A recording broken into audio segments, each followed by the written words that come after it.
வாழ்க்கையில் ஒரு பெரிய திருப்பு முனை எங்கே வந்துச்சு அப்படின்னா, நான் வந்து என்னோட அப்பாவோட இறப்புக்கு அப்பா திடீர்னு நான் படிச்சுமா வெகுளித்தனமாக சுற்றிக்கிட்டு இருப்பேன். காவாலித்தனமாக சொல்லுவாங்கள்ல, காவாலித்தனமாக ஏதோ ஒன்று தோணுது செய்கிறேன் அப்படின்ட்டு போயிட்டு தண்ணி கண்ட்ரோல் இல்லாமல் அது பாட்டு ஓடும், அவ்வளோதான். அந்த மாதிரி இருந்த என்னோட அப்பா வந்து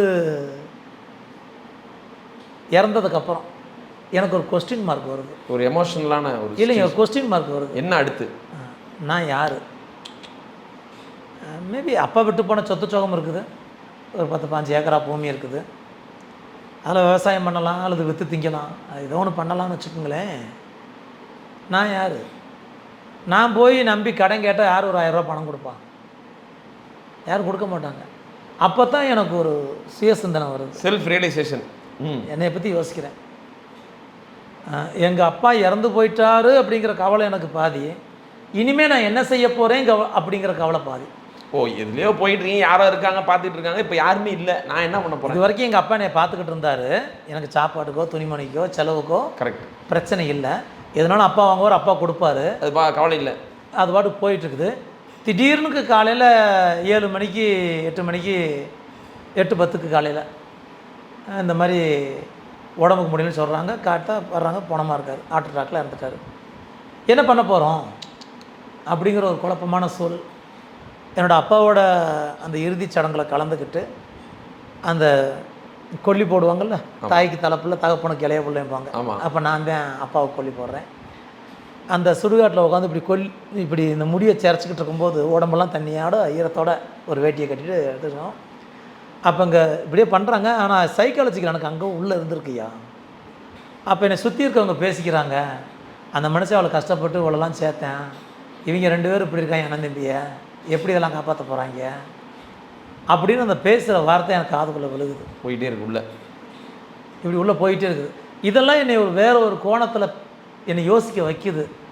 டேய், நீ என்ன பண்ணிக்கிட்டு இருக்க, நீ யார், என்ன பண்ணுற அப்படின்னு கேட்க வைக்கிது எனக்குள்ள. அப்போ தான் நான் என்னை ரியலைஸ் பண்ணுறேன், இல்லை நம்ம வந்து இது வரைக்கும் பயணப்படின ரூட் வந்து பலவேறு இடங்களில் பயணப்பட்டிருக்கிறோம், நம்ம சரியான இடத்துல பயணப்படலை அப்படிங்கிற ஒரு விஷயத்தை புரிஞ்சுக்கிட்டு ஒரு 2 நாள் 3 நாள் ரொம்ப தீவிரமான ஆழமான யோசனை. காரணம் என்னென்னா, நான் வந்து யார்கிட்டையும் போய் கேட்குற அளவுக்கு என்னை சுற்றி எந்த ஒரு பெரிய புத்திசாலியிலும் கிடையாது, ஒரு ட்ரெயினர் கிடையாது, ஒரு மென்டர்ஷிப் கிடையாது, யாருமே கிடையாது. அதுவே ஒரு கிராமம், இயற்கை எப்படி இருக்குது, அதுட்டு போய் என்ன கேட்பீங்க? அப்போ எல்லா முடிவுகளுக்கு மத்தியில் கடைசியாக இறுதியாக ஒரு முடிவு எடுக்கிறேன். என்ன செய்வோம்னு தெரியாது, ஆனால் இந்த சர்க்கிளில் இருக்கக்கூடாது.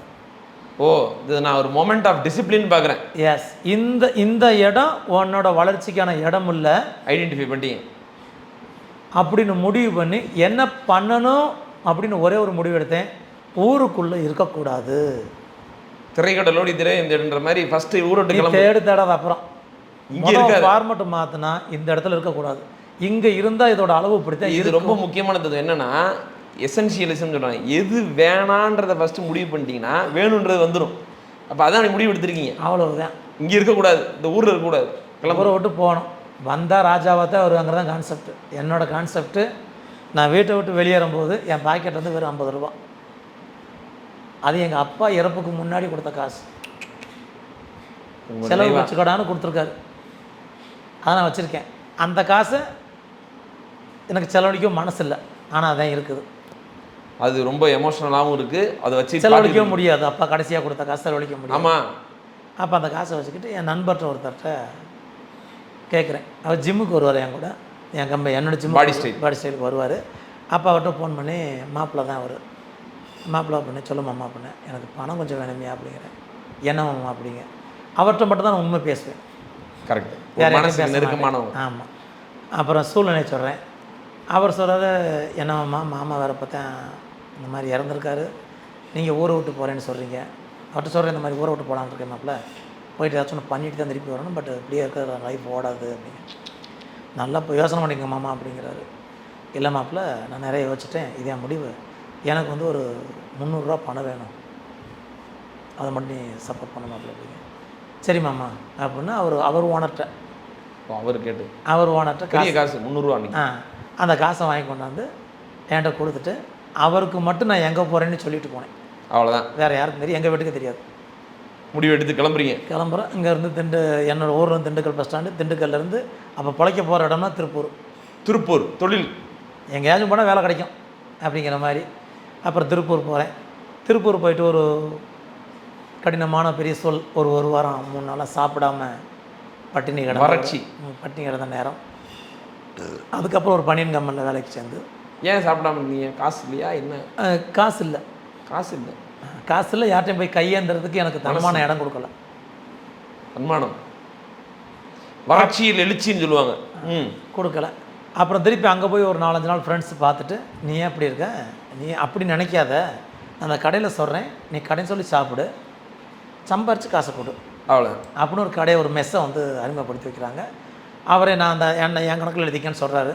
திருப்பி அவரே வேலைக்கு சேர்த்து விட்றாரு. திருப்பி அந்த வேலையை பார்த்து அந்த காசை கொடுத்துட்டு அங்கே ஒர்க் பண்ணிகிட்ருக்கேன். ஒரு 15 நாள் அந்த மாதிரி ஒர்க் பண்ணியிருப்பேன். அது எனக்கு சரியான ஒரு சூழலாக எனக்கு தெரியலை.